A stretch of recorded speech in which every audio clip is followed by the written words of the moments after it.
غازیوں شہیدوں کی سرزمین سدنوتی بلوچ کے وسطی گاؤں منوٹا میں 14/1 کے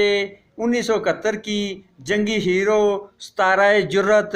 ملک سید محمد کی 45ویں یوم سالانہ تقریب میں شرکت کیے لیفٹیننٹ کرنل آفتاب اور ان کے ساتھی retired captain Ismail, retired subedar Nazir اور ان کے فرزند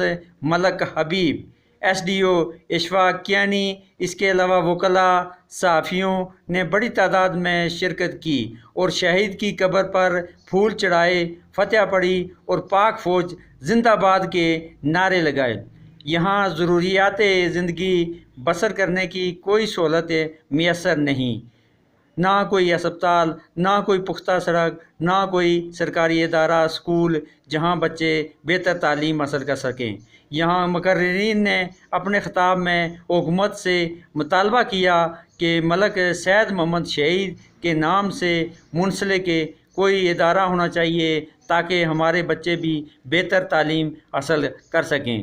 اور اس عزم کا اعادہ کیا کہ مادر وطن کی خاطر ہمہ وقت تن من دھن کی قربانیاں دینے کے لیے تیار ہیں اور اس مشن کو جاری رکھیں گے۔ سردار امتیاز، KE نیوز، بلوچ بیٹھک سے۔